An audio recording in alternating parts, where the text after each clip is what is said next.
Good afternoon, everyone. If you can please get a seat. I will now call the special city council meeting of Tuesday, August 1st, 2019 to order. Clerk, please call the roll. Council President Pro Tem Bree, Councilmember Campbell, Councilmember Ward, Councilmember Montgomery, Councilmember Kersey, Councilmember Kate, Councilmember Sherman, Councilmember Moreno, and Council President Gomez. Clerk, please introduce item 600. Item 600, the Balboa Avenue Station Area Specific Plan in Council District 2. Please introduce yourselves. Good afternoon, Honorable Council President Gomez and members of the City Council. I'm Mike Hansen, Director of the City's Planning Department. To my left is Michael Prinz, Senior Planner, and to my right is Claudia Brizuela, Associate Traffic Engineer in the Planning Department. And we'll be presenting to you today the Balboa Avenue Station Area Specific Plan. And how much time do you need for your report? 15 minutes, please. Thank you. Thank you and good afternoon, Council President and Council members. Michael Prinz, Senior Planner with the Planning Department. The Balboa Specific Plan implements the General Plan's City of Villages strategy by increasing housing in a transit priority area, improving bicycle and pedestrian access to the trolley station, and capitalizing on the Mid-Coast trolley extension from downtown to the University City community. Can you speak closer to the mic? Yes, will do. The specific plan area encompasses approximately 210 acres in the Pacific Beach and Claremont Mesa communities. The trolley station is centrally located between the two communities and is within a mile of Mission Bay Park and multiple public schools. In addition to the specific plan, the Planning Department is managing multiple planning efforts adjacent to the plan area. These include the Morena Corridor Specific Plan, the De Anza Cove Amendment, which borders the specific plan area along Grand Avenue and Pacific Beach. Additionally, Claremont is in the process of a comprehensive update to its community plan. The specific plan area is an auto-oriented commercial corridor with heavy amounts of vehicle traffic, narrow sidewalks, and limited bicycle facilities. As shown on this slide, the area contains one of the most congested intersections in the city at Grand Avenue and Mission Bay Drive. The area contains a variety of uses, including auto dealerships, gas stations, self-storage facilities, motels, and retail uses. The specific plan aims to transform an auto-oriented commercial corridor into a mixed-use, transit-oriented village. Through implementation of the land use, mobility, and urban design recommendations, the Balboa Station area has the opportunity to create a transit-oriented village that capitalizes on a regional transit investment. The plan area is completely within a transit priority area, which is within a half-mile radius of the Balboa trolley station. The red arrow shows the trolley extension parallel to Interstate 5. The Balboa trolley station, which is planned by Sandag and will be operated by MTS, is outlined between I-5 and Morena Boulevard, and the area within a TPA is highlighted in yellow. The current adopted community plan contains a mix of uses consisting primarily of residential, commercial, and industrial designations. Land designated residential allows up to 29 dwelling units per acre, and land along Garnet Avenue and Mission Bay Drive is designated for a mix of regional, visitor, and community commercial uses.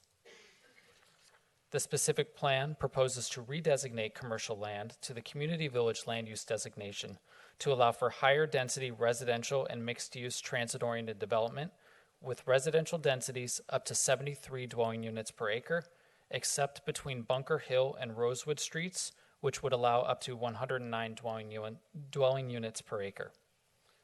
The maximum density within the residential area within the western portion of the specific plan is proposed to be increased from 29 to 54 dwelling units per acre. There are no changes to land use in Claremont Mesa, as the community is in the process of a comprehensive plan update. As shown in light blue, the plan requires active commercial frontages along Garnet Avenue and Mission Bay Drive to include ground floor commercial uses that foster pedestrian activity. The specific plan implements the Climate Action Plan's land use strategy by allowing for transit-oriented development, increasing multifamily density within a transit priority area, shifting mode share via improved pedestrian and bicycle connections, balancing modes to improve bicycle safety, and prioritizing the circulation network. The specific plan would allow for a significant increase in housing capacity. Currently, there are 763 dwelling units within the area, all of which are located in Pacific Beach. The adopted community plan would allow up to 1,221 dwelling units, and the proposed specific plan would allow for a build-out of 4,729 dwelling units, increasing the capacity within the area by more than 3,500 dwelling units. Key issues identified through the plan effort include access to the Balboa trolley station, identifying improvements to pedestrian and bicycle access across I-5, requirements for shared multi-use paths, and the interface with Rose Creek and Mission Bay Park. The specific plan identifies a pedestrian and bicycle network that provides multiple options to access the Pacific Beach and Claremont communities. These include buffered bicycle facilities along Santa Fe Street and Damon Avenue that connect to the Rose Creek Bikeway, and a cycle track along Marina Boulevard that connects to Claremont Mesa and Linda Vista. The specific plan identifies pedestrian linkages between the multi-use paths and the public streets. To enhance connectivity, the plan recommends breaking up the superblock between I-5 and Mission Bay Drive with new development that forms a grid through new pedestrian paths that connect to public streets. The plan also identifies a pedestrian and bicycle connection across I-5. This is an example of how the path would be implemented, which provides the two-way pedestrian and bicycle access separated from the street by shade trees in the parkway. Building frontages would include commercial uses on the ground floor. This is a conceptual illustration of the path along Mission Bay Drive. Highlighted in purple is the pathway. The slide depicts buildings fronting the path and the streets in the parkway separating the path from the street. This also shows the proposed Class 2 bicycle facility along Mission Bay Drive. Another improvement identified in this is the reconfiguration of Mission Bay Drive and Grand Avenue. Currently, there are no pedestrian crossings at this intersection, making it difficult for pedestrians and bicyclists to access Mission Bay Park from this area. The specific plan proposes to reconfigure this intersection to reorient through traffic along Grand Avenue and create a controlled intersection to allow for pedestrian crossings and improved bicycle access to Mission Bay Park. A key component of the mobility network is the proposed cycle track along Marina Boulevard. The cycle track proposed as part of the specific plan is part of a 3.3-mile regional facility that would connect to the Rose Canyon Bicycle Trail and the San Diego River Bicycle Trail. Another issue identified through the process is the interface with Rose Creek and Mission Bay Park. The majority of Rose Creek is outside of the specific plan boundary, but is included in the Mission Bay Park Improvement Zone. This portion of Rose Creek qualifies for funding under the Mission Bay Park Improvement Fund.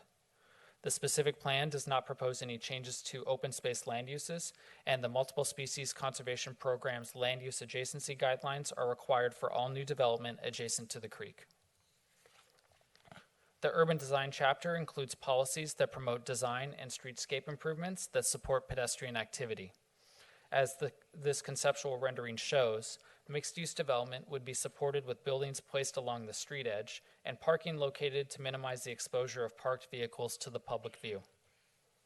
Similarly, residential development is encouraged to create visual interest with design variation and ground floor units that front the street as shown in this conceptual rendering. Both the Claremont and Pacific Beach community planning groups voted to recommend approval of the specific plan with conditions. Claremont's recommendations include identifying a lead agency and funding for the pedestrian bicycle bridge, implementation of the medium-density alternative, prioritization of infrastructure improvements, establishing a unit cap prior to construction of a pedestrian bicycle bridge, provision of an improved intersection at the trolley station, and implementation of traffic mitigation measures in Claremont. Pacific Beach's recommendations include ensuring that the I-5 undercrossing prior to the trolley opening is the #1 priority for infrastructure improvements, the dedication of Rose Creek as parkland, providing a shared multi-use path along the Caltrans easement between I-5 and the industrial area east of Mission Bay Drive, prioritizing mobility and pedestrian improvements, supporting a shuttle service between Pacific Beach and the trolley, and requiring development with greater than 4 units to provide 25% affordable on-site dwelling units. On December 13th, 2018, the Planning Commission voted unanimously to recommend approval of the specific plan with an affirmative statement of support for pedestrian and bicycle access across I-5 as a priority, and recommended adding a policy that encourages the inclusion of affordable housing on site. On February 6th, the Land Use and Housing Committee, at the motion of Councilmember Campbell, voted unanimously to include policies that address the pedestrian and bicycle connection across the I-5 freeway. These policies have been added to the specific plan and are shown on this slide. Additionally, the specific plan includes a policy that supports on-site affordable housing within the land use chapter. Staff recommends certification of the EIR and approval of the resolutions and ordinances that would adopt the specific plan. And that concludes staff's presentation. Thank you. We will now take up public testimony. Clerk, please proceed. So we will do 30 minutes in opposition, and then we'll switch over to speakers in favor. So we'll begin with George Henderson, and there are 2 seats in front for the on-deck speakers, please. George Henderson, followed by William Merrill, followed by Tom Salawanch. You'll each receive 1 minute. This one. No, this one to the, yeah, that one. And then there's a little box right there. That's your timer. Great. Thank you. Hi, I'm George Henderson. My comments are in the negative category, but they are suggestions that you could choose to add to approval of this specific plan. In particular, I'd like to talk about 2 words that are not included in the plan, and those words are collateral damage. Instead, we find the words significant and unavoidable impacts that will not receive mitigation. These include noise pollution, air pollution, mobility failures on local streets that were previously functional, and Interstate 5 is going to have daily gridlock where idling vehicles become an environmental nightmare and millions of dollars of economic impact before Caltrans get down to doing something in their 2050 plan. I just wanted to ask if you have received your statement of overriding considerations. You may want to impose your own sense of morality and ethics when you're considering these items that did not pass. Thank you very much. Thank you, sir. And just, I'll just, as soon as the clicker goes, please be mindful. We have a lot of speakers, and we have another big item before us as well. So please be mindful of the time. Next is William Merrill, followed by Tom Salawanch, and then Frank Landis. William Merrill, I'm a property owner on Magnolia in Pacific Beach. I'd like to ask that Rose Creek be dedicated as parkland. This is a treasured and rare environment we have there. I'm inviting all of you to take a trip down to the west end of Rose Creek and look at Rose Creek there. You have a meadow that is at king tide level and covered with saltgrass, one of our proud heritage for all the people who like Bermuda grass yards. They bred it out of saltgrass. And the other unmitigated problems is traffic. How can we get those traffic through there? And how do we get people to and from the trolley area station? And those just aren't run, you know, nothing. Thank you, sir. Committed. Tom Salawanich, followed by Frank Landis, followed by Karen Zirk. And Tom, you have time donated to you by Margaret Van Blaricom. Is Margaret here? Yeah, thank you. You have 2 minutes, sir. Thank you. My name is Tom Salawanchek. I've been a community member of Bay Park for 35 years, and I'm very concerned about what's going to happen to our community if this plan is approved.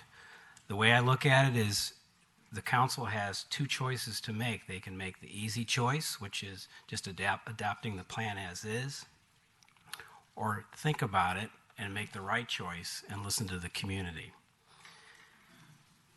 A newly released public policy report states, our research found that transit investment frequently changes the surrounding neighborhood.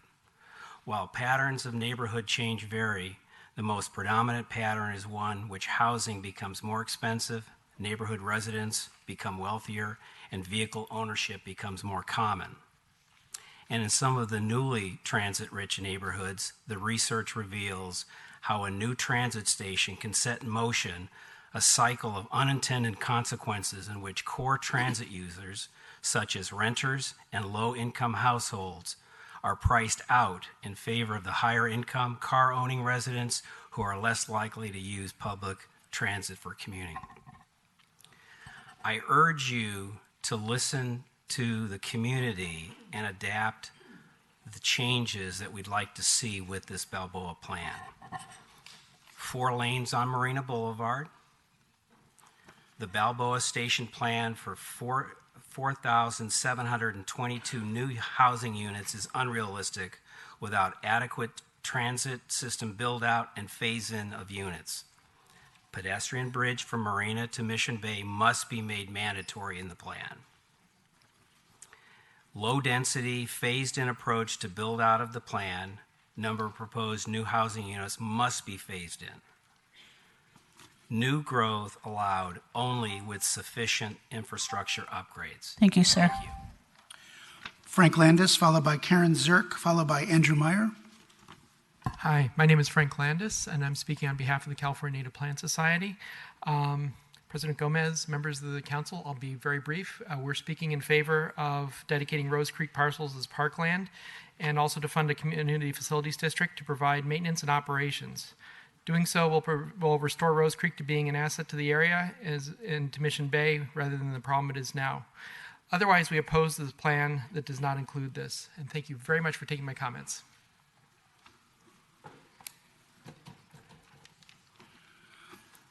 Karen Zirk, followed by Andrew Meyer, followed by Tommy Howe. And Karen, you've got time donated to you by Peter Ward. Is Peter here? Thank you. Joseph Steinbach. Thank you. Paula Gandolfo. Is Paula here? Okay, thank you. Bruce Johnson. Thank you. Chuck Dunning. Thank you. And Charlene Brindley. Thank you. And Adrian Farrell. Thank you for a total of 8 minutes. I have here it comes. Thank you, President Gomez, for allowing me to speak and the rest of the City Council. My name is Karen Zirk, and I'm the Executive Director of the Friends of Rose Creek.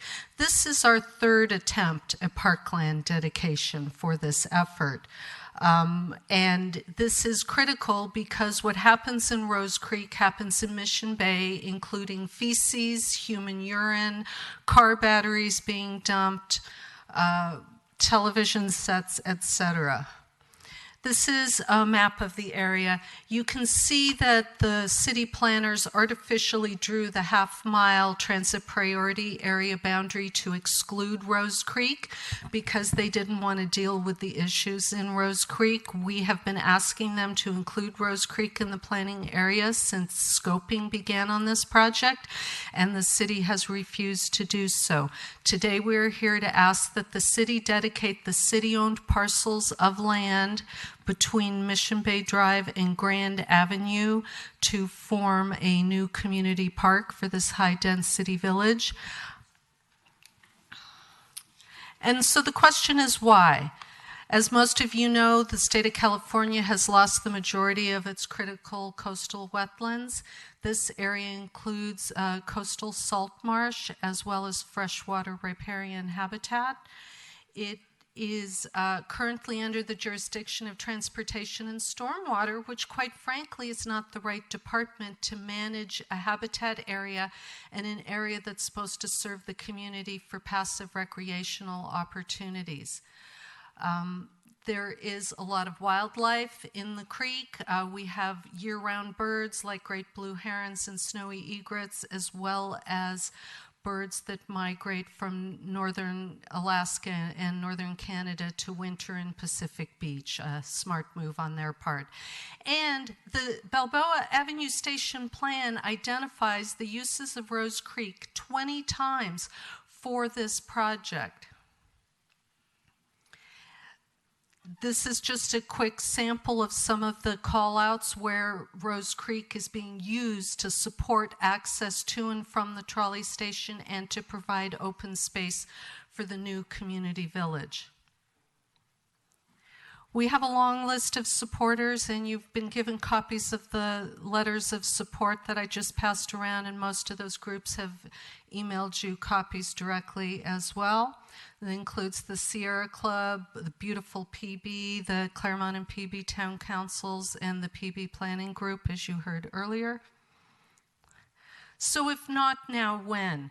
We first tried to do this in 2012, and there was confusion about whether the city could do this or not.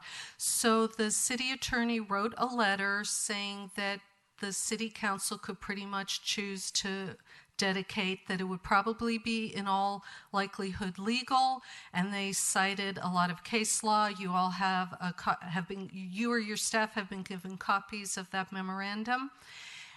In 2017, on my second effort to get this dedicated, Mayor Faulkner, who had promised for 4 years to do so, basically sent a one-line email: there will be no change to the management of Rose Creek. Who manages Rose Creek now? It's the Friends of Rose Creek, the community.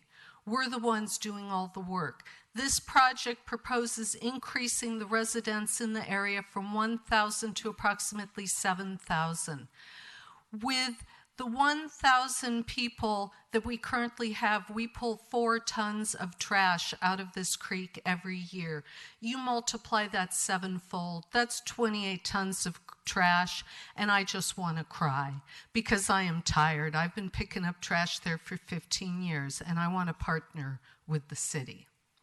The Pacific Beach Current Community Plan of 1995 identified this section of Rose Creek to be a linear park. The Pacific Beach community has been waiting since 1995 for this. I think it's time. We have so many native species here. I don't know if any of you use iNaturalist, but our group does. And all these little dots represent wildlife, native plants, and animals that are inhabiting this area. It's a very diverse ecosystem, but it needs a partner in the city to help. I can't afford to buy a chipper. You know, I can't even get the city to partner with us on grants to do work in this area. So here's how the management breaks down. We're relying on San Diego police to do most of the management in the area, to deal with the criminal activity that happens in this area. Thankfully, Councilmember Campbell just got this section of Rose Creek added to the cleanup. So there will be some cleanup by the city there, but the rest of it is the Friends of Rose Creek and our community partners. And with that, I'll leave you with some images of Rose Creek. Thank you for your time.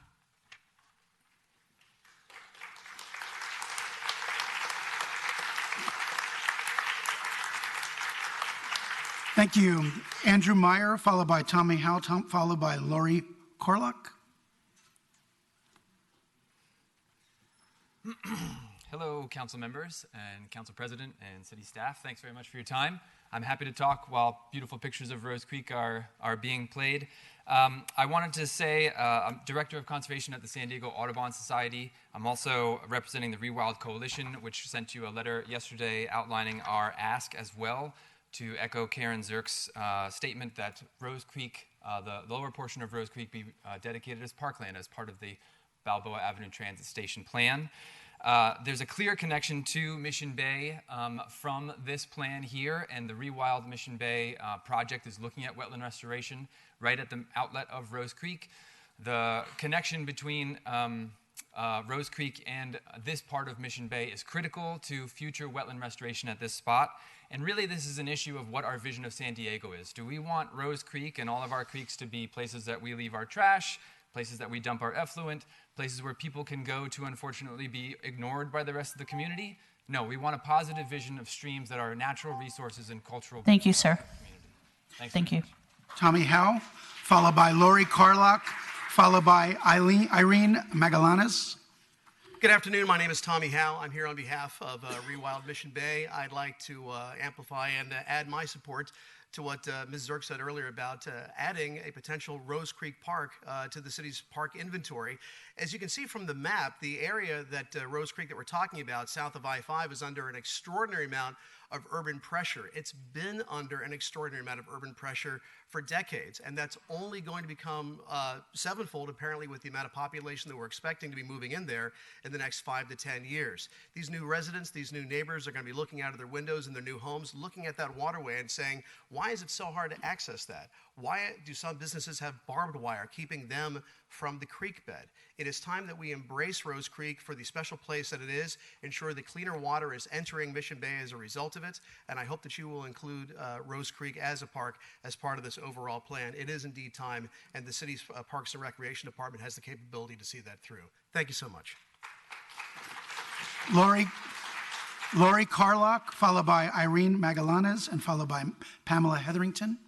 Hi, I'm Lori Carlock, and I would like to thank Karen and also Jan Campbell for their tremendous help in supporting parkland for Rose Creek. I work there as a friend of Rose Creek. It is a beautiful estuary, and I'm afraid not too many people have been there. It's the most beautiful thing. How many people have an estuary in their neighborhood? This is where fresh water and salt water come together, and it's tidal. I started off by picking up trash going the 3 bridges, which would be Garnett, Grand, and the Gotch Bridge, walking around picking up trash.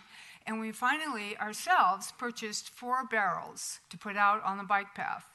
One of the barrels, if I don't empty it in 4 days, I can't pick it up, and it's all dog poop. So that just gives you an idea of the type of traffic that is on the bike path. And there really needs to be help there taking care of just the trash. And so I would invite any of you to come to the creek Thank you. and take a look. Thank you. Irene Magallanes, followed by Pamela Hetherington, followed by Julie Wilds.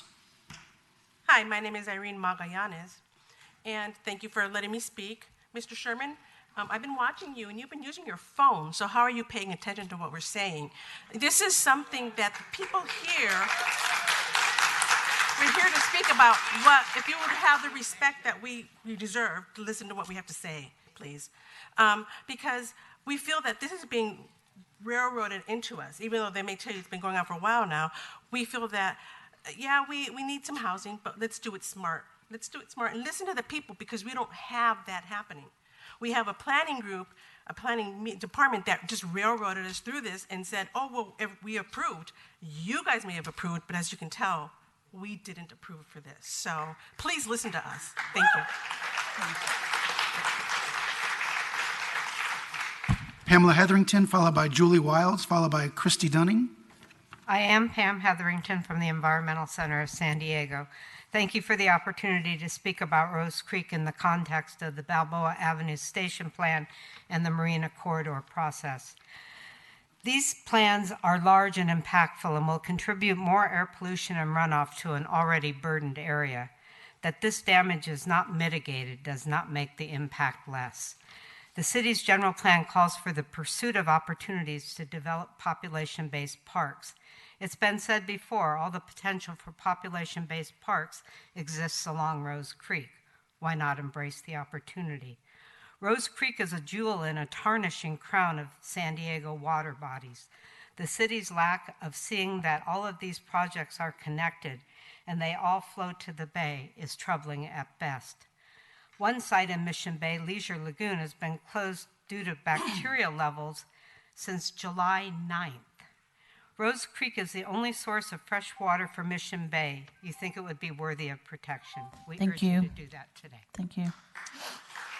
Julie Wilds, followed by Christy Dunning, followed by Claudia Hunsacker. Ms. Wilds, you have time donated to you by Connie Wagner. Is Connie here? Thank you. John Wagner. Thank you. Carol Schleisman. Helen Anturiak. Thank you. Kathy Atchard. Thank you. and Michael Hunsaker for a total of 7 minutes. Hello, my name is Julie Wilds, and I am here with Claremont Cares. We are a 500-member group of Claremont who is against excessive density and excessive height in our community. I'm also here to support the Marina United group, Raise the Balloon, and Reasonable Growth in My Backyard. We're all working as citizens to try to let you understand what we want in our community.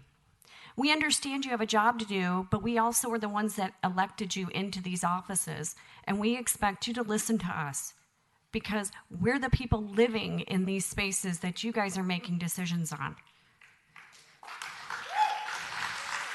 So, I'm a 27-year Navy wife. I have lived in 13 different communities in that time. Yeah, you figure that out.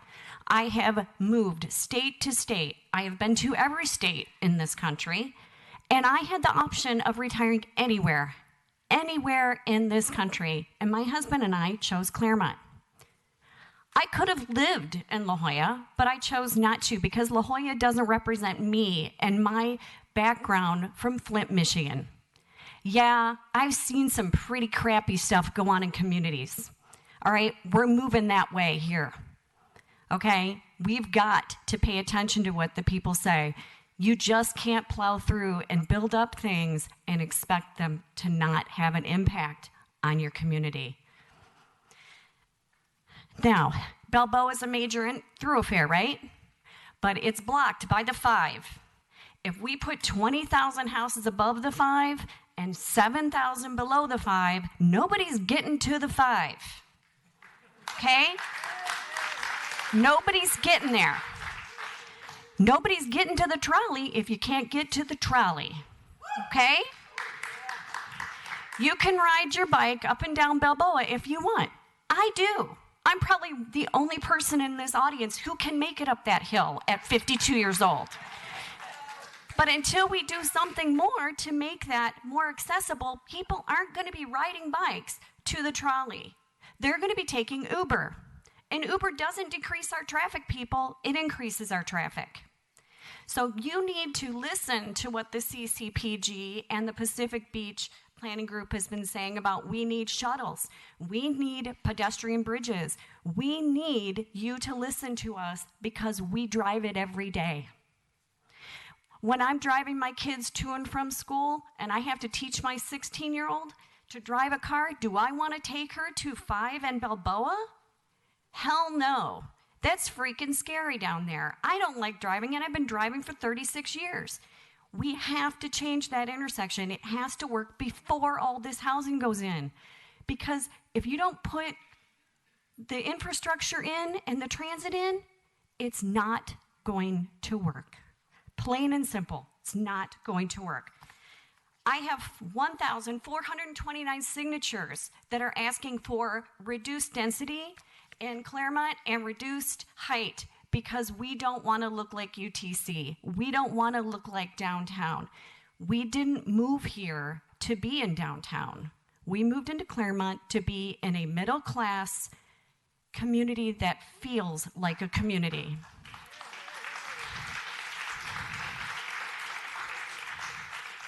Now, I have to say, as I've been standing here, I've seen many people look at me, but I've seen a few people that haven't. And I find that frustrating.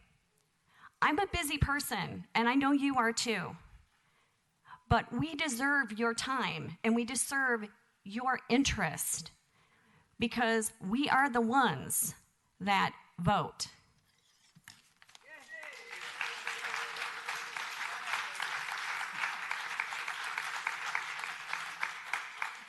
Christy Dunning, followed by Kristen Victor, followed by Nicole Burgess. And just one moment, Claudia Hunsaker, you also had donated time, and I'll put that in the slip in the record for you. Wow, that was a hard act to follow. I agree with a lot of the things that she said, and I'm here again to advocate for making Rose Creek a park. I am one of the people in this room that use Mission Bay as a place to recreate almost every day. I actually swim in those waters. So I am very interested in improving the water quality. Rose Creek is vital. It's a vital artery to do that. I would also ask that we consider the larger picture along the creek. Think about what's going on in San Antonio, how they have revitalized their waterway and made it a real draw. I'm concerned about the density that is proposed in that area as a driver who is stuck there all the time. I don't understand how all of these people are going to fit in there, let alone how they're going to move anywhere other than right around where they live. Thank you very much. Thank you.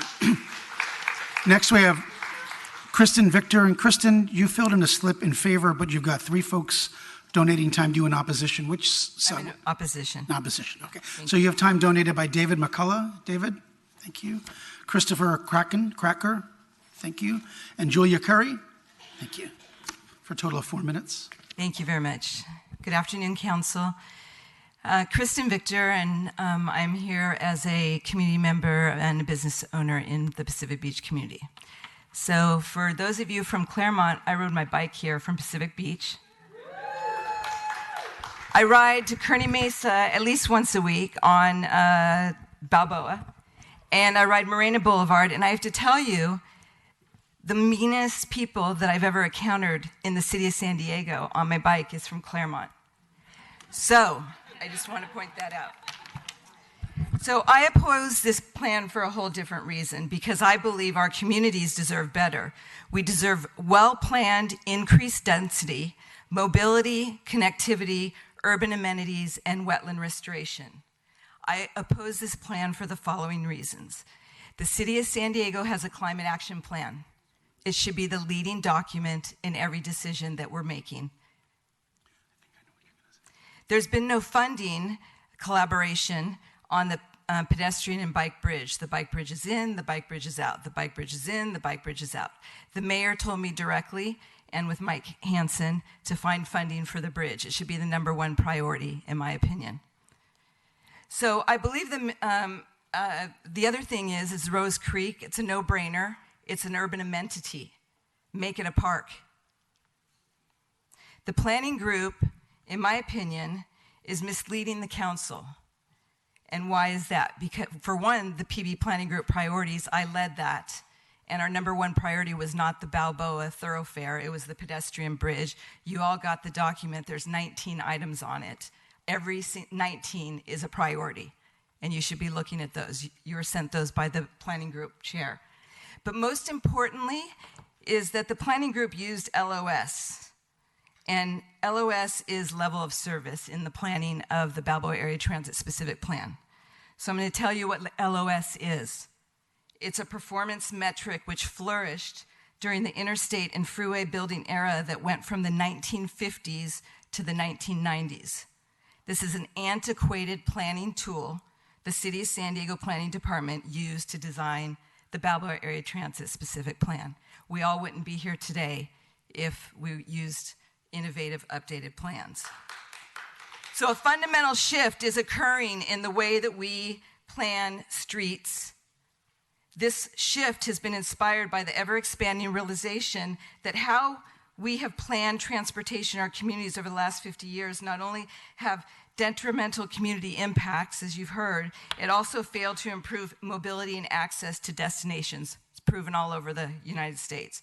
To date, San Diego's focused mainly on the efficient and safe movement of vehicles. While these are serious concerns, this single-minded focus has been crippling social, community, and environmental impacts without adequately addressing congestion and cost.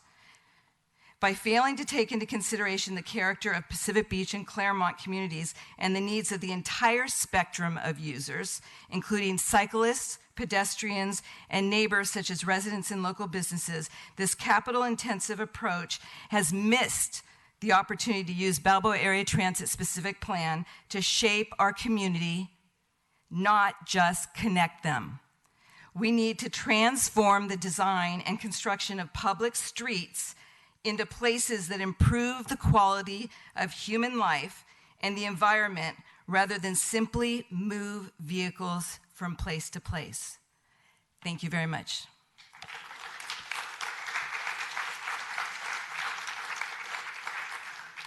So before the next speaker comes, I'm just going to ask of everybody to be civil with one another.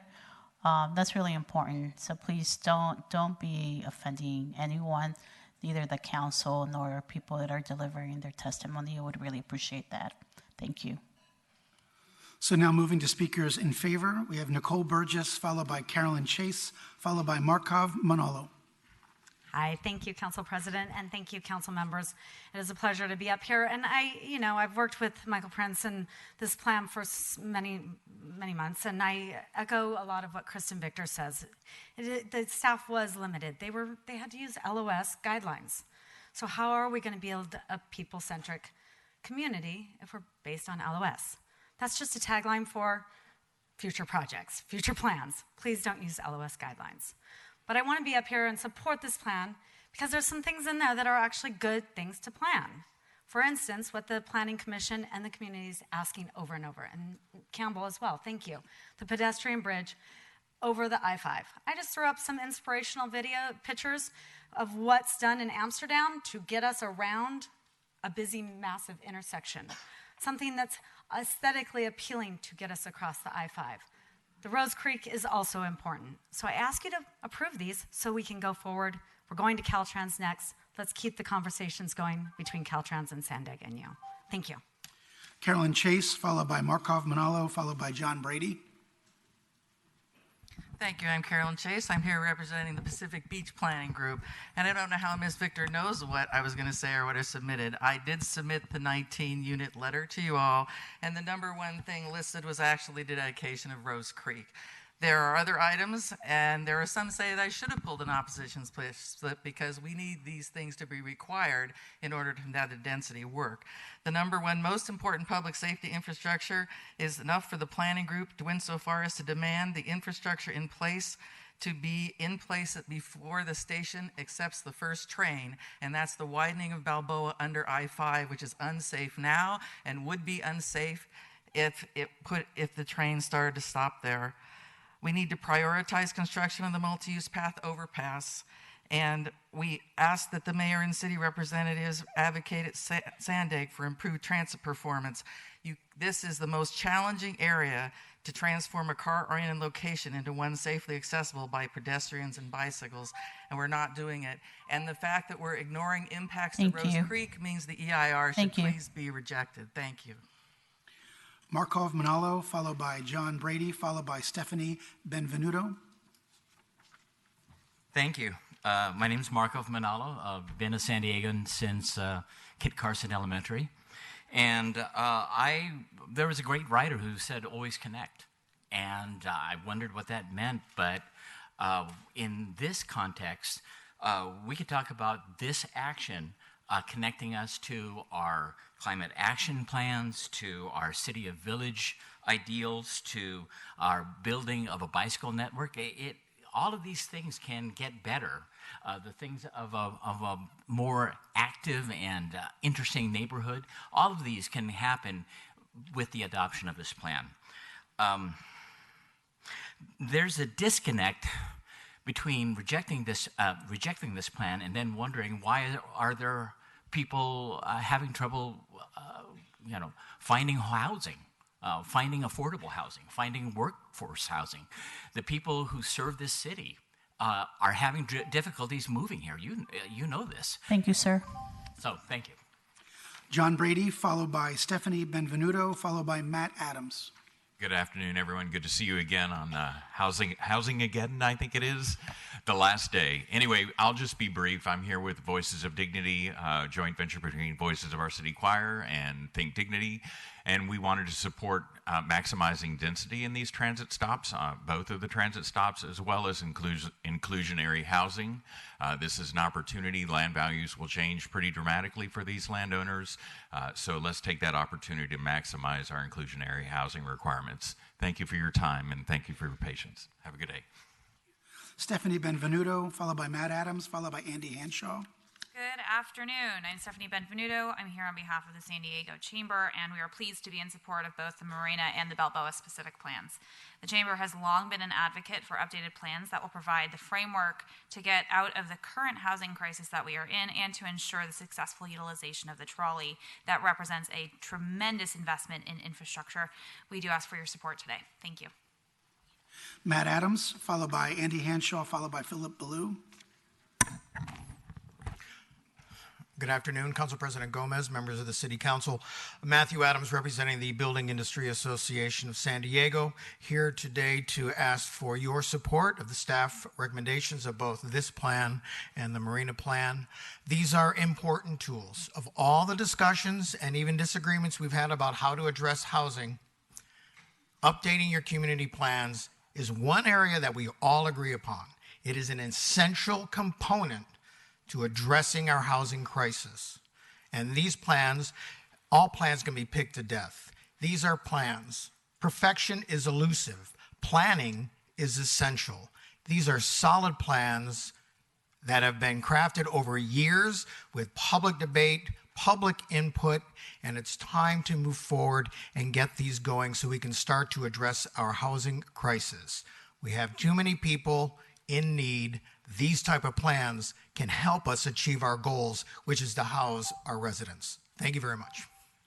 Andy Hanshaw, followed by Philip Ballou, followed by Carl Rand. Good afternoon, council members. Andy Hanshaw with the San Diego County Bicycle Coalition. Spent the morning this morning really promoting the city's first real bike lane connected network. It was in downtown on 3 streets now. It's protected, it's safe, and this is the direction we need to go. This plan, and we are supporting it, has those connections, those important networks that need to be created that we heard about today. They also are safe routes to transit, increase safety, support Vision Zero and the Climate Action Plan, the addition of the multi-use trails. All these things are very good for our future, for mobility, for reducing GHG, and we would ask for your support. Thank you. Philip Ballou, followed by Carl Rand, followed by Jose Cervantes. Hey everyone, I'm Phil Ballou. I'm a Linda Vista resident. Several times a week I ride my bike in this area along Marina Boulevard, connecting to areas such as UTC, Claremont, Pacific Beach, Claremont, and I want to express support in favor of the added bike infrastructure. It'll make my experience as well as the experience of other bikers and potential new bike riders much safer. I want to add support for the increased density with low-income housing, especially with our mid-coast trolley line coming there. Turning this area into a connected corridor with the density, I believe, is going to be very influential for growing this city in the proper way that I believe it needs to grow. In addition, keeping that to 3 lanes is good, wider sidewalks, because try walking along Marina Boulevard currently. It's kind of iffy, all that sort of stuff. The pedestrian bridge, I absolutely support. Thank you. Carl Rand, followed by Jose Cervantes, followed by Sharon Gill. Good afternoon. I'm Carl Rand, the chair of the Pacific Beach Planning Group, and thank you for inviting us. At the planning group, we actually had to put some thought into whether we were going to speak in opposition or in favor. You heard earlier Karen Zirk and Kristen Victor both speaking officially in opposition. I can tell you that the planning group is so indebted to them for the thousands of hours that they've dedicated to those issues. But finally we decided that rather than reflect their frustration that they've experienced over the years, the planning group is going to approach this with a sense of optimism, and we are going to thank you for following through and dedicating Rose Creek as parkland, and thank you for getting the pedestrian bridge built really quickly. Thank you very much. Jose Cervantes, followed by Sharon Gill, followed by Malika Marsden. Good afternoon, council members. I live in District 2. I am just here to speak in support of the Balboa Avenue Station specific plan. As you know, the housing crisis does really affect young people. So the city and the county have put a lot of money into developing the Balboa Avenue, the Mid-Coast Trolley expansion. Do not miss this opportunity to take advantage of that money that was spent. This is a no-brainer, especially with climate change. We need to increase density near transit, and we need to prioritize active transportation and public transit use. Thank you. Sharon Gell, followed by Malika Marsden, followed by Jason Zaccardi. My name's Sharon Gale. The city of San Diego has a serious housing problem, as you know. We need to have, it's a problem we've created ourselves by saying no to building enough housing to meet all of our demand. We say it's smart growth to build only half, to allow builders to build only half the housing we actually need. We've done that for years.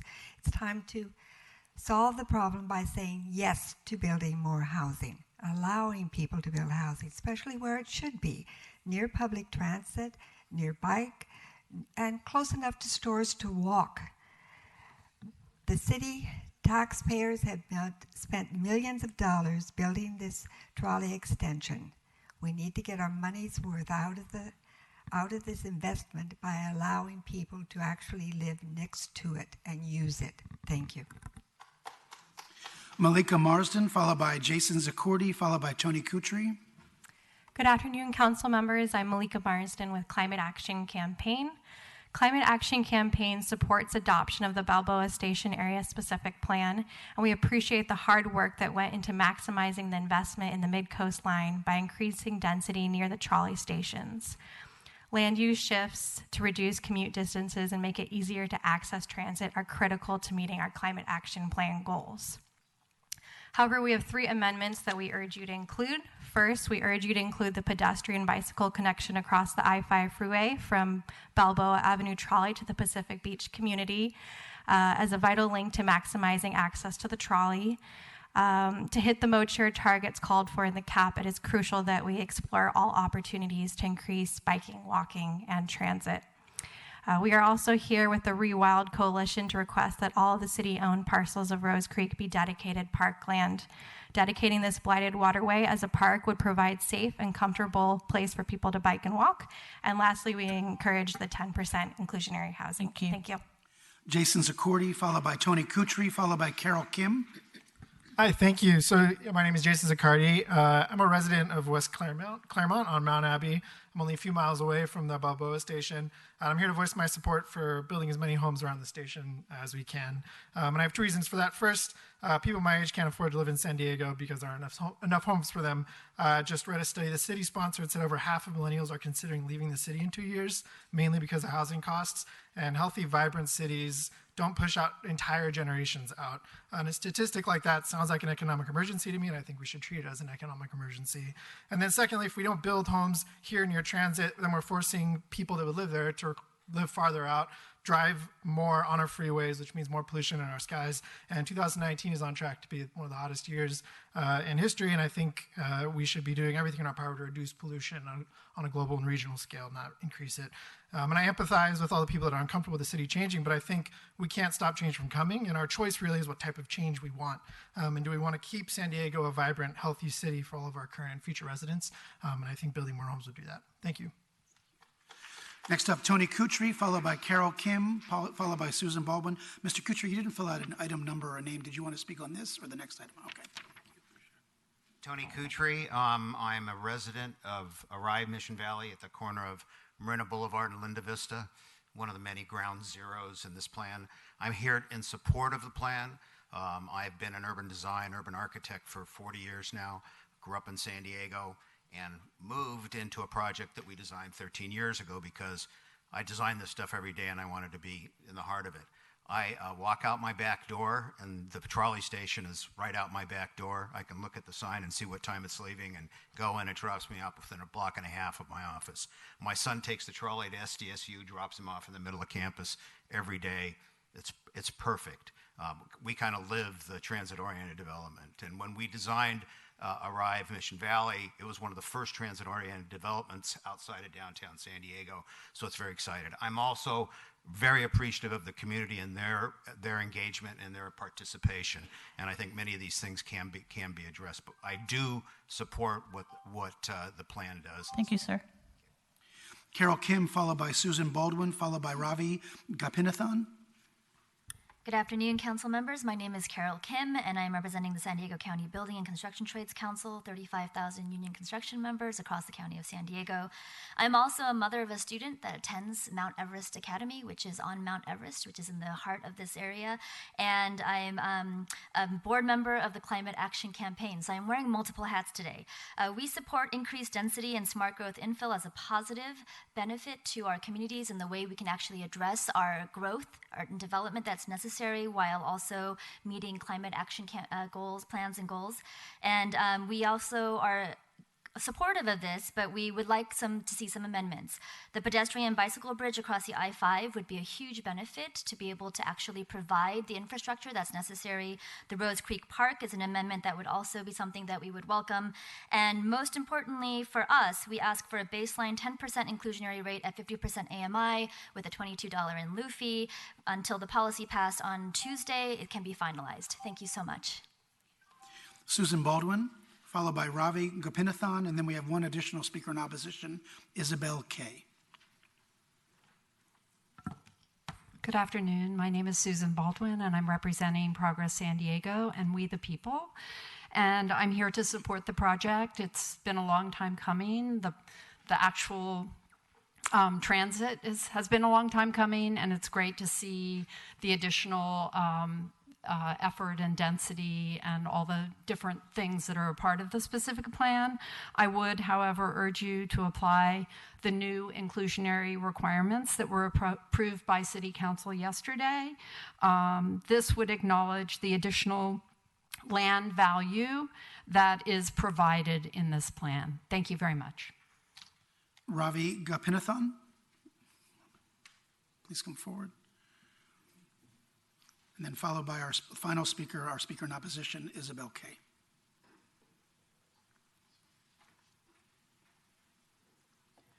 Hello, City Council members, and thank you for your time. Thank you for listening. I'm a volunteer with the Climate Action Campaign and the YIMBY Dems. I support both plans. We're obviously in a major housing crisis, and as a young person in San Diego, I fear that I might not be able to live here. I think part of this crisis has been put on by ourselves because we make it expensive to build housing and over-regulate in some cases. Thank you for the part of the plan that includes dedicating Rose Creek as parkland. And please make sure that any new pathways that are made to protect the blocks have protected bikeways and curbs in between cars and bikes, as well as buffers. Not building this development will mean people will have to... All right, thank you. And then our final speaker is a speaker in opposition, Isabel Kay. Hello, my name is Isabel Kay. Thank you, Council President Gomez and City Council members for the opportunity to speak.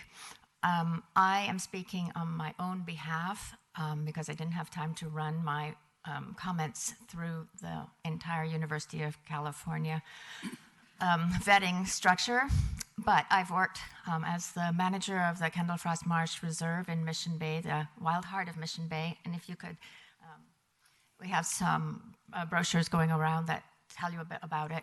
And as you know, the trolley line that's going in is being called the UCSD Blue Line. And many of us at the university, including particularly those of us who are involved with the Natural Reserve System, are very excited to see this station link the campus with the university's natural reserve on Mission Bay. And so we're really pushing for the bridge that will connect us and bring students safely there. Thank you. And before we move to council comment, I would like to note for the record that we did receive 6 speakers slips in favor and 25 speaker slips in opposition that did not wish to speak but did want to register their position. These speaker slips will remain part of the permanent file on this item. Thank you. Thank you. And we're going to turn it over to council member comments and questions. We're going to start with council member Campbell. I'm sorry, do you have something to say? You can come in, and then if you can just fill another one. I don't think we received it. I also had 2 other people who put my name down. I have no idea what happened. But Your name, please? My name is Nancy Cole. Nancy Cole? I am speaking in opposition to the Balboa specific plan, and I am new to the area. I just moved to Bay Park, and I love my new neighborhood, and I love all the people there. I just want to reiterate what was said by Julie Wilds, and basically that the approval of both plans is premature until items below are included in the final draft of the plans, some of which you have heard. A lot of it has to do with changing the infrastructure before these plans are okayed and before these 4,000 new buildings or new dwelling units are built. There should be four lanes on Morena Boulevard. There should be the Balboa Station plan for 4,722 new housing units is unrealistic without adequate transit system build out and phase in of units. Again, the pedestrian bridge from Morena Boulevard to Mission Bay Park must be made mandatory in the plan as a public safety issue. That new growth allowed only with sufficient infrastructure upgrades and necessary additional city services in place. The public facilities financing program for new units is not sufficient under current DIF development impact fee structure. I do like what I've seen in the pictures, but I feel like there was no detail whatsoever about the additional schools. I mean, you're going to have almost 5,000 new units, children. The intersection at Balboa and the freeway is already ridiculous, and I don't see how you can build more units without already providing the infrastructure ahead of time to maintain that. Thank you. Thank you. And that concludes our public comment for this item. So we will now turn it over to council member comments and questions, starting with council member Campbell. Thank you. First, I want to thank staff for the presentation, and I want to thank all of you wonderful people for coming down. And Nancy Cole, welcome to San Diego. And I'm just so impressed with my constituents in District 2. You guys are great. And I really think that we're not far apart on this, and I think a lot of your concerns are going to be addressed in this plan. So let me just say that when this item came to land use and housing earlier this year, I expressed my concerns about the lack of access for residents of Pacific Beach to the new trolley station on Balboa. With a significant increase in housing in Pacific Beach identified in the plan, which by the way goes over 30 years, a bridge connecting the new housing units to the trolley station makes good sense. Additionally, the bridge over the I-5 was also identified as a top priority of the Pacific Beach and the Claremont Community Planning Groups, as well as our own City Planning Commission. So I'm pleased to see the changes in the mobility section of the plan to coordinate our efforts with SANDAG, with Caltrans, to initiate engineering feasibility studies in regard to making this pedestrian bicycle connection in the regional transportation plan, and to pursue local, state, and federal funding to implement the pedestrian bicycle connection across I-5 from the Balboa station to the Pacific Beach community.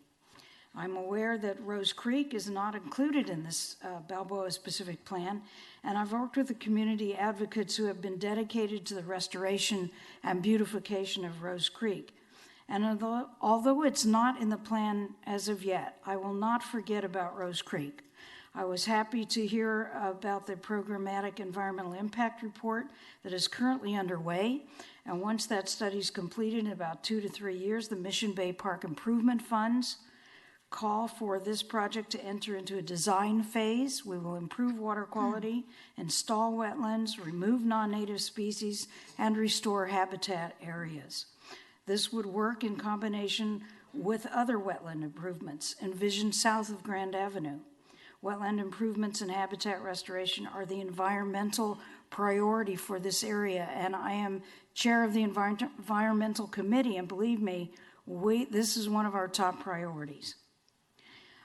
In the meantime, ours is working hard with Friends of Rose Creek, and we're able to secure, thanks to Environmental Services Department, regular trash pickup for the creek through our Clean SD program, which has been vastly expanded by the mayor just in the past few weeks. And we're looking forward to continuing to find resources to make Rose Creek the beautiful place that it should be. With the inclusion of the pedestrian and bicycle bridge over the I-5, connecting Pacific Beach community with the Balboa trolley station, and a commitment to working on improvements on Rose Creek, I make a motion to support staff's recommendation. Thank you. Thank you. Council President Pro Tem Bree. Thank you. First of all, thank you all for coming out today, and I appreciate Mr. Rand's optimism and the community's understanding that this is an area where increased density is important since it's on a transit corridor. And I actually think back to a decision this council made before I joined it to approve the One Paseo project in Carmel Valley to increase density enormously in an area where no public transit is planned until about 2030, in contrast. I do have a few questions. So why is there an issue with dedicating the city-owned parcels as on Rose Creek as parkland? Why can't we do that right now? I'd like to ask Alyssa Muto, Deputy Director in the Planning Department, to answer. Yes, good afternoon, Council President Pro Tem Bree. So let me switch microphones. There we go. So most of the city-owned parcels within Rose Creek, both west of Mission Bay Drive and to the east, have transportation stormwater facilities to address the flooding and surface hydrology that is in the Mission Bay watershed.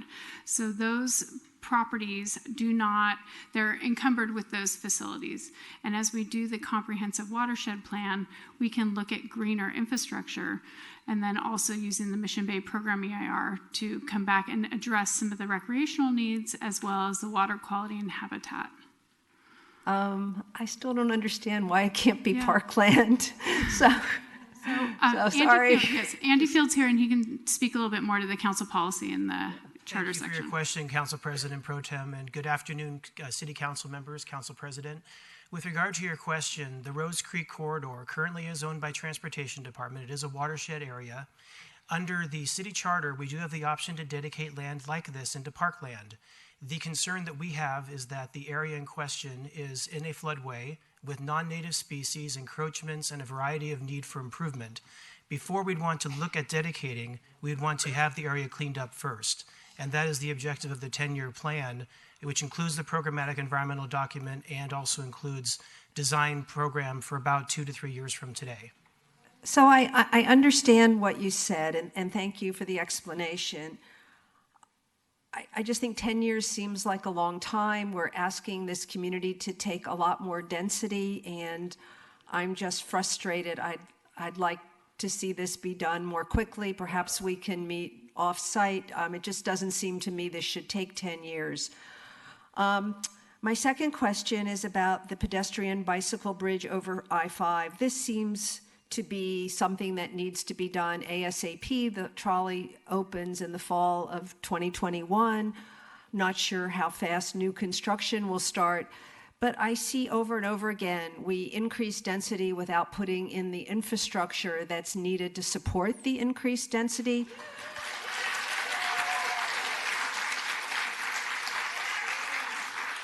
So what is the time? I mean, I saw an estimate somewhere of $20 million, but this is something we've got to do ASAP. I mean, you can't have this community exist without this bridge.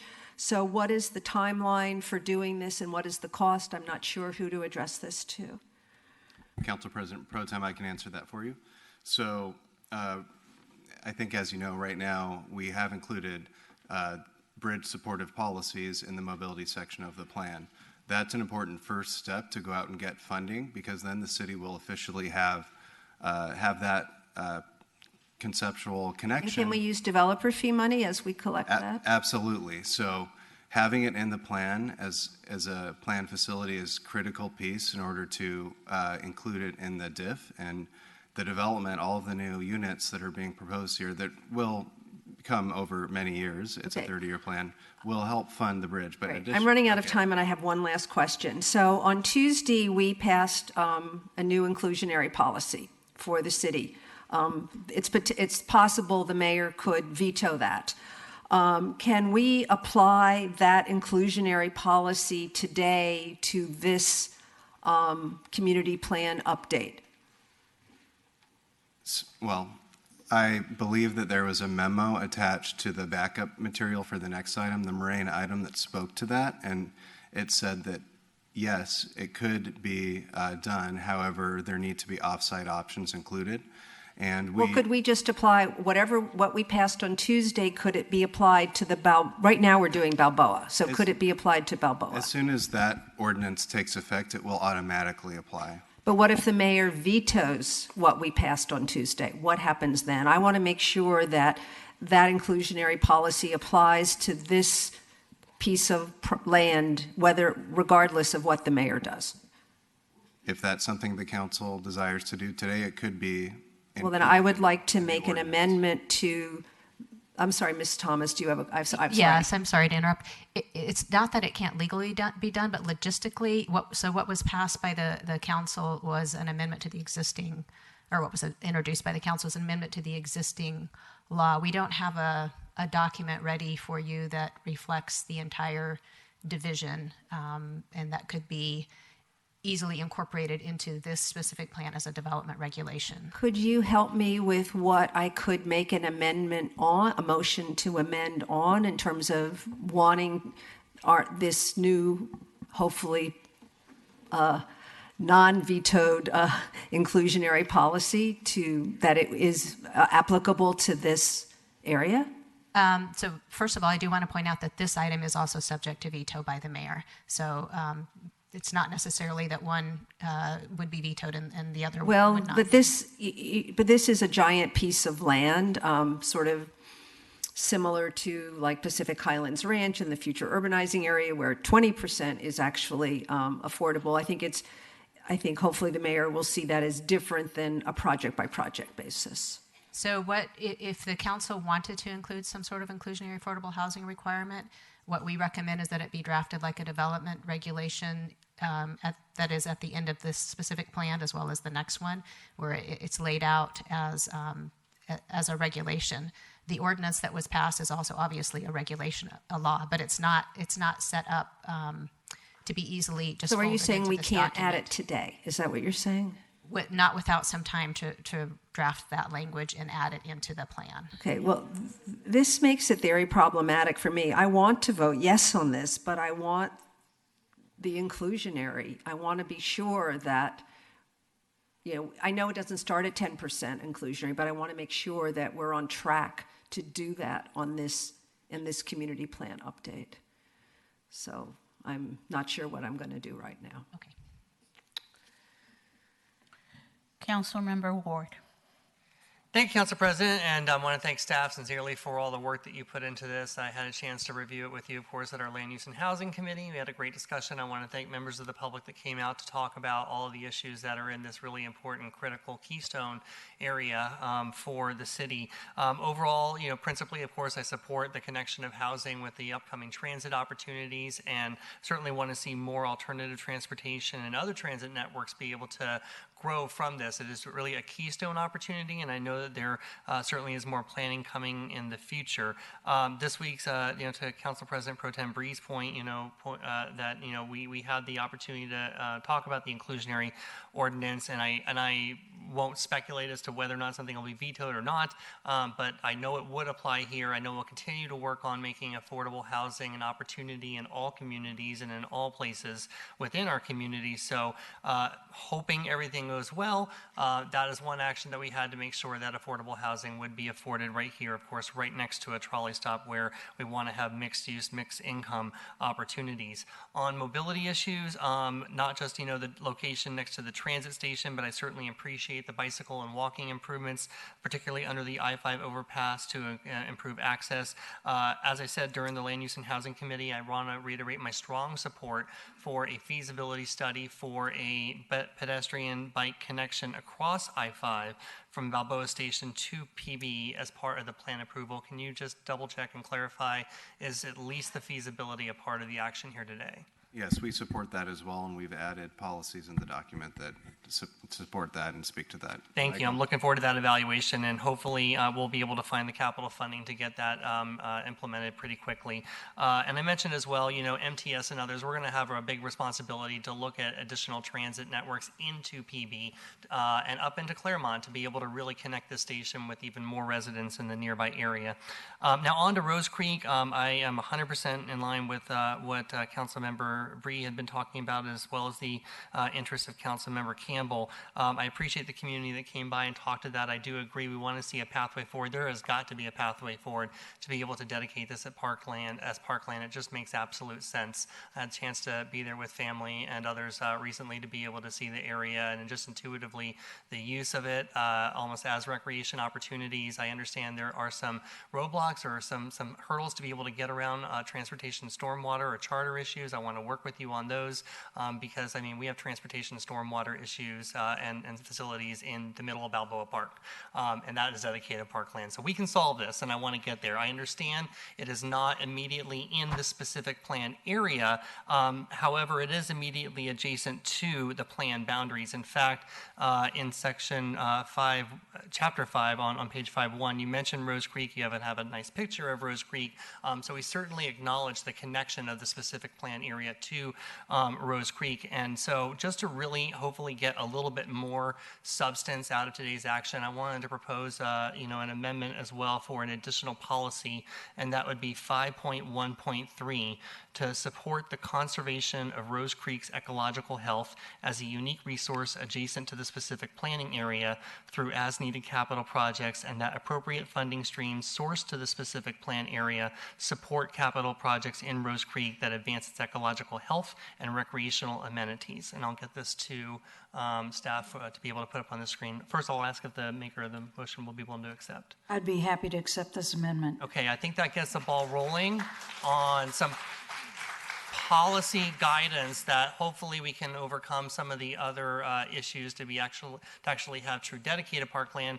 We've got this special study area coming up as well, and a lot of other actions. So I'll stay in tune and be supportive of those as they move forward. With that, I'm happy, if it hasn't been yet, seconded the motion. It has been seconded by Councilmember Sherman, so I just want to confirm that Mr. Sherman also accepts the amendment. Okay. Thank you very much. Happy to support this item today. Thank you. Thank you, Councilmember Sherman. Thank you, and Councilmember Ward got to some of my issues on Rose Creek. Just a couple of questions on Rose Creek. You said that of the city-owned parcels in Rose Creek, do we have non-city-owned parcels in Rose Creek? Yes, there are a handful of parcels that are privately held, and then some that are held by the federal government. And then on those parcels, what would we have to do to try and get it to a dedicated parkland state? Do we have to try and acquire those? Or do we have to get buy-in? What's the process? Council member, the guidance for the dedication of parkland is in both Charter Section 55 and in Council Policy 700-17. And in those two documents, it talks about dedication being a permanent preservation of land as park for park and recreation purposes, which may, in certain interpretations, exclude other needs such as flood control and other items that might be necessary for that area. With that said, our department, in cooperation with planning and with Public Works, has been moving towards getting a project together that will clean out non-native plants from that area, install wetlands, install water quality improvements, and make the entire Rose Creek corridor function like a park. So we're not saying that we're opposed to the park being created there. What we're saying is that there's too many things wrong with it right now.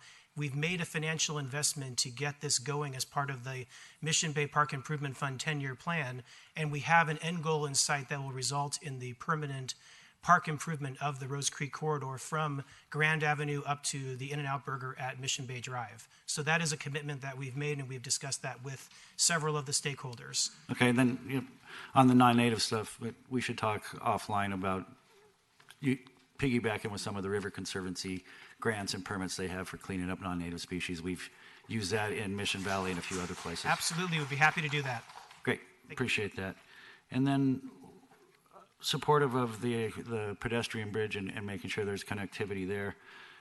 In Grantville, where we redid the plan over there and approved for 8,000 units, and we've seen a couple thousand units in the stage of planning or already having been built.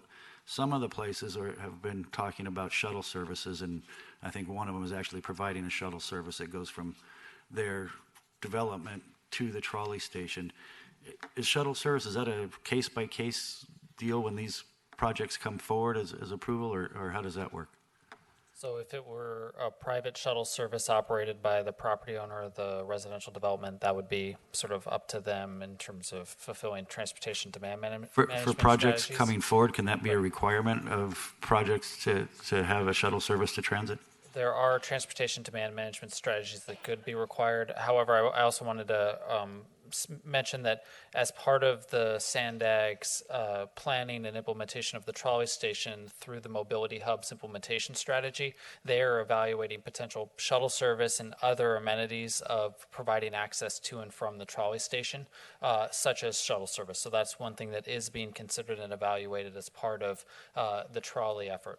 Because I think it's very important that if we're going to have these trolley stations, that we be able to connect people who live, several blocks away. Because in certain areas and in certain situations, and quite frankly, certain ages, walking that far or doing those kind of things to get to a trolley stop isn't as easy as one would think. So shuttle services, I think, are very important. But happy to second the motion and get this thing moving. Because at the end of the day, we need housing and we need more opportunities for people here in San Diego. Both of my kids have moved out of this state because they can't afford a house here. They live in Arizona and Nevada because they can't afford San Diego. And I think it's morally imperative that we address our housing situation. I think this is a step in the right direction. Happy to support. Councilmember Montgomery. Thank you. I just have a quick question, and I just, forgive me, have to take you back to Planning 101 because I just do not understand, and I know Mr. Field probably has an answer for me, why we cannot, within this plan, designate the land as parkland, and how that will interfere with our plans to clean it up. Like, why does that hinder us from designating the land at this time? So either one of you is okay.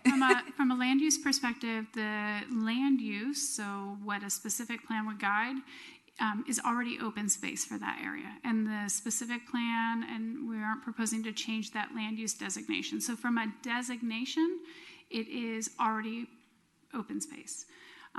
It's taking it that next step under the council policy in the charter section of dedicating it, meeting those specific criteria and following that procedure. Okay. Well, with the amendment, I'll go ahead and support this.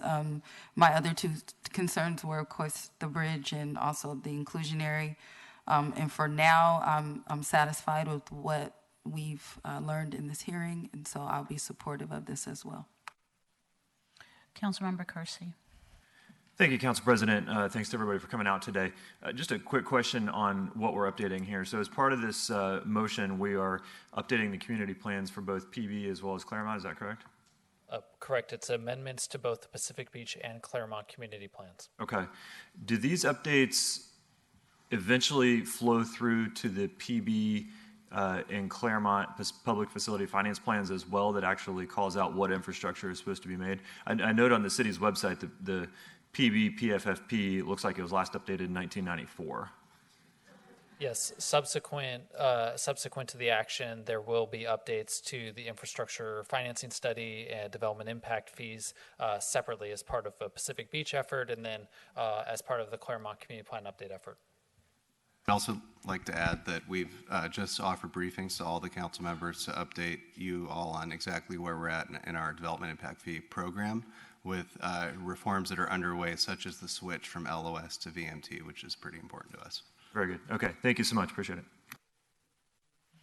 City Attorney.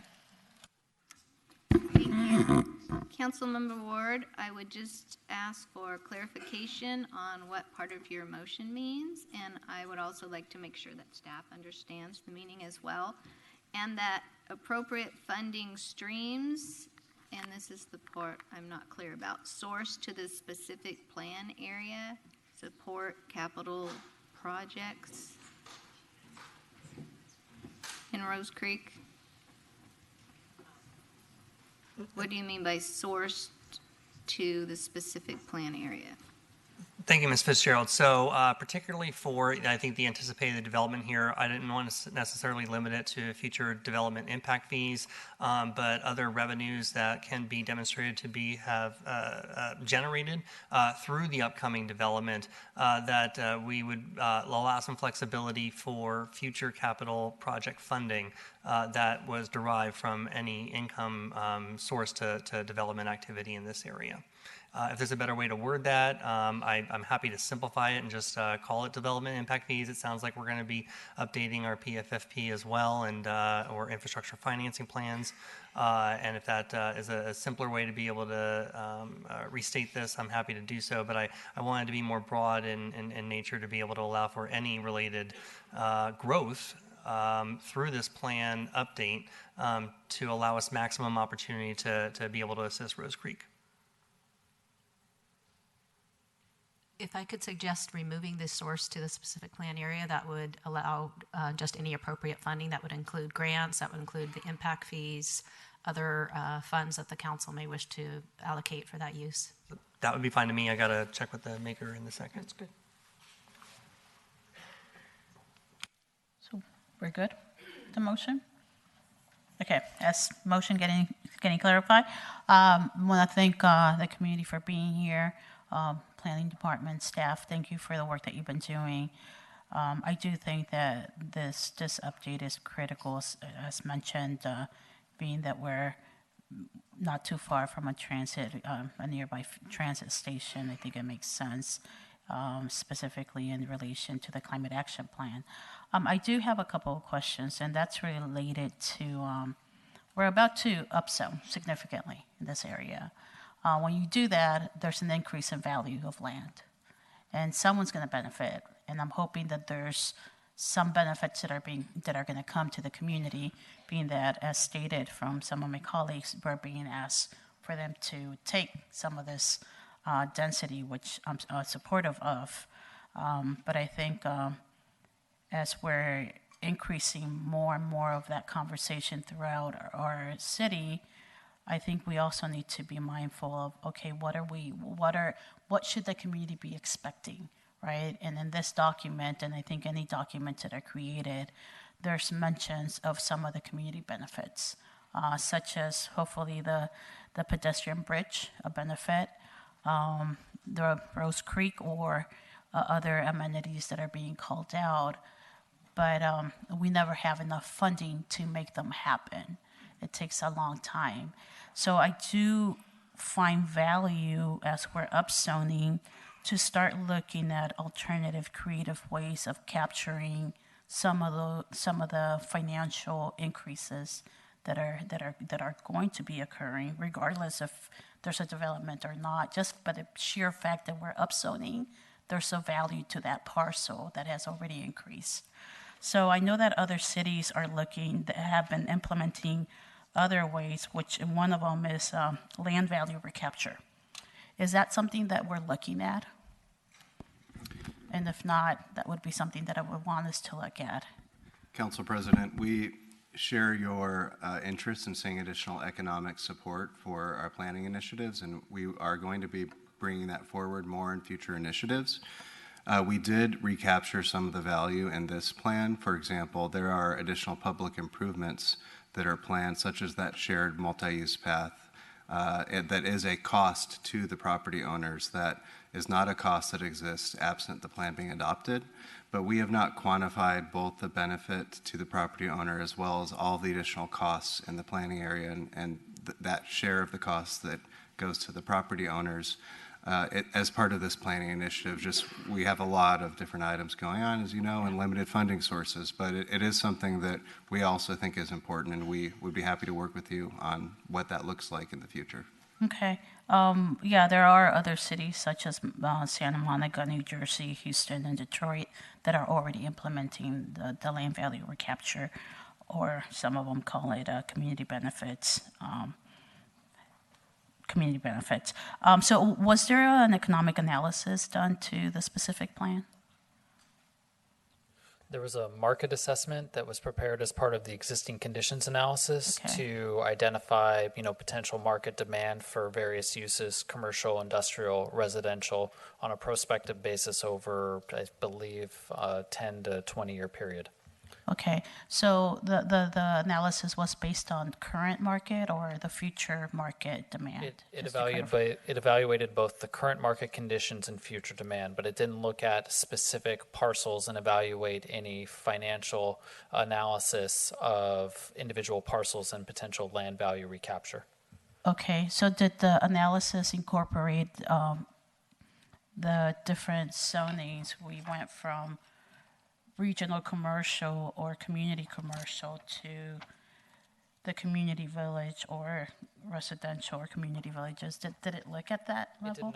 It did not. The analysis was conducted as part of the existing conditions analysis before there was any proposed change in land uses to determine, is there a market in the area for industrial use? Is there a market for commercial? So for perhaps in the near future, we can change that and look at the current and what you're saying, but also look at what we're proposing to, because that's where the gap is, right? And that's where we can capture that value. So I think we need to do that, and I'm hoping to see that in future planning documents that are coming our way. So I'm just stating that, and my support in future development updates that must be tied to that. So I just want to say that. So I'm just going to ask again the Rose Creek question, because I don't just like Ms. Montgomery, and land use is something that I'm pretty good at. I heard you, and I heard Andy as well. So let me ask you this question. If I were to ask the maker of the motion to accept a second friendly amendment to the motion, and I don't know if the seconder would accept this, just to incorporate Rosecrans as a dedicated park, why not? So the Rose Creek is not included as part of the specific plan area that was noticed, as well as the dedication of parkland was not noticed for this hearing. And I'll defer to the city attorney for any further comment on that. Okay, so if it's not noticed, I'm just going to continue that conversation. Yeah. We can postpone the vote to notice it correctly so we can have that conversation.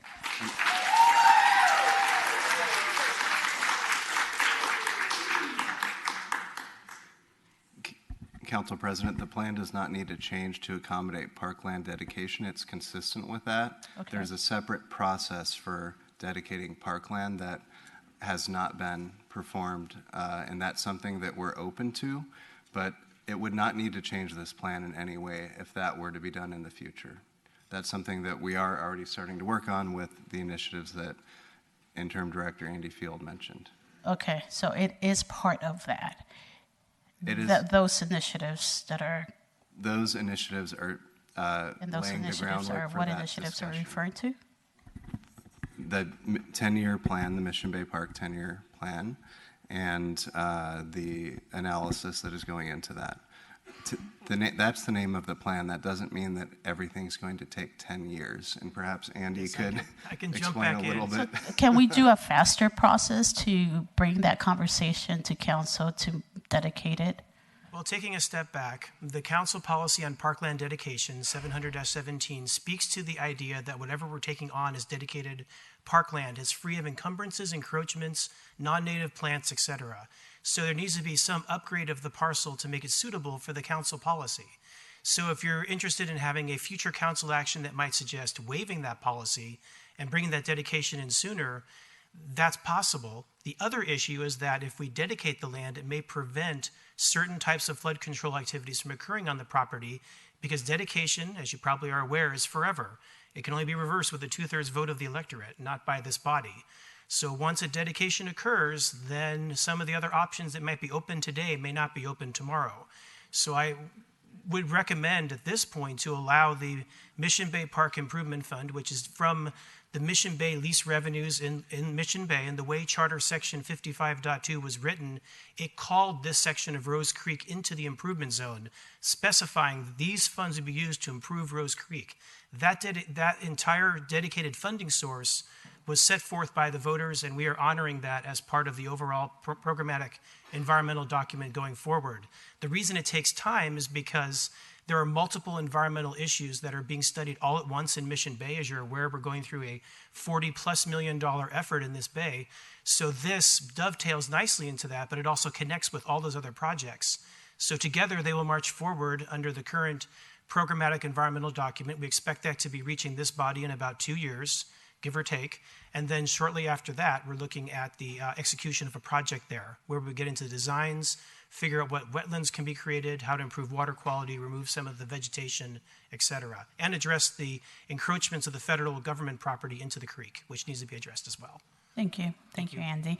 Yeah, and I mean, obviously, it seems like there's a lot of support to move forward, and the only reason that I'm pushing a little bit is just because I get the great pleasure of representing a district that has a creek, Toyas Creek, and yet we're still in those conversations of restoring it, and it's been decades and decades and decades, and we just got to be a little bit more proactive in ensuring that we are moving moving forward in the way that we are getting to protecting and restoring these assets that we have in our urban core that are we don't have that many, but yet we're not putting in an intentional effort. So I'll leave it to the council member that represents the district if she wants to do any additional amendments or whatever it is, if this is good enough. And yeah. I think this is fine, and I think we all are on the same page about the climate at this point in time. We're very united in this. It's not a partisan matter at all. It's not city staff versus city council or anything else. We're all on the same page, and we really want to get Rose Creek fixed. The thing is, so much of it is stormwater related, and so much of it has to do with the Kendall Frost Marsh, with the new wetlands that we're going to make where Campland is now, but later is going to be wetlands again. And we need to coordinate all of these things together so that as sea level rises, we're going to be protecting Pacific Beach from flooding, as well as preserving Mission Bay Park. So I think that the way we have this now in terms of the motion and the amendment is fine. And as we move forward, we're going to make a lot of progress on this. We have to hurry up. We know the climate change is faster than we expected, and we are working very diligently to save the planet. Okay. Councilmember Kate. Got it. Okay. So with that, I see nobody else in the lights. Just want to make sure that we are okay with the motion. I asked the city attorney. Is that okay? Yes, thank you. Okay, great. So we have a motion by Councilmember Campbell, second by Councilmember Sherman. Please vote. Clerk, please call the roll, maybe. Okay. And that passes unanimously. Thank you. Thank you all.